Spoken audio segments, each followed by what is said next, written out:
লালপুরে কবিরাজি কলা খাওয়ার ভিড়। একটি কলা বিক্রি হচ্ছে 200 টাকায়। নাটোরে লালপুরের দুয়ারিয়া ইউনিয়নের কলসনগর গ্রামে অমাবস্যার দিন ও রাতে কবিরাজি কলা খেতে ভিড় করছেন শত শত মানুষ।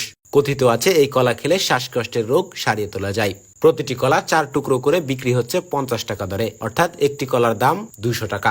স্থানীয় পারুল নামের এক নারী দাবি করেছেন স্বপ্নে পাওয়ার নির্দেশনায় তিনি এই চিকিৎসা শুরু করেছেন। প্রতি বছর অমাবস্যার দিনে সারাদিন এই আয়োজন করা হয়। 3 বছরে 3 বার খেলে রোগ ভালো হয় বলে দাবি করেন তিনি। কেউ কেউ রোগ মুক্তির দাবি করলেও স্থানীয় অনেকেই এর কার্যকারিতা নিয়ে সন্দেহ প্রকাশ করেছেন।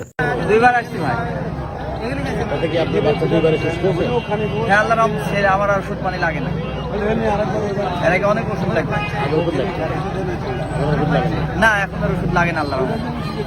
তো এখন আবার কি কারণে আসছেন? গাছ খাওয়ার জন্য আসছি। এবার 3 বার খেতে হবে। এবার শেষ আমার ছেলে শেষ।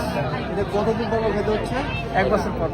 আচ্ছা, আজকে আসছে, তার মানে সামনের বছর, মানে আর 1 বছর পর আবার আসতে হবে। হ্যাঁ, 1 বছর এই দিনেই আসছে। আচ্ছা, উনি এই জন্য কি কোনো টাকা পয়সা নেন? 20 টাকা নিত এর আগে, এবার বলে 50 টাকা নিচ্ছে। আগে 20 টাকা নিতে, এখন 50 টাকা দিচ্ছে। জি জি। আচ্ছা, আপনি কি গাছ দেখছেন? এটা বলতে পারবো না ভাই, আমার বিশ্বাস করে আমরা খাই। না না, গাছটাকে দেখেছেন? না, গাছ দেখি বা কি খাওয়া এটাও দেখেননি? না না। কি দিয়ে খাওয়া? কলার মধ্যে, জিন কলা। কলার মধ্যে? জিন কলা এখানে আচ্ছা। খাইয়ে দেয়। জি জি। কলা গোটাই খাওয়া যায়? হ্যাঁ, জিন কলা আপনার টম টম করে খাওয়াই দেয়। আচ্ছা, একটা কলা গোটাই খাওয়া নাকি? না না, আধ খায়, এই আপনার একটু এতটুকু। মানে এক পিস কলার মধ্যে একটা গাছ দিয়ে খাওয়া যায়? হ্যাঁ, জি জি।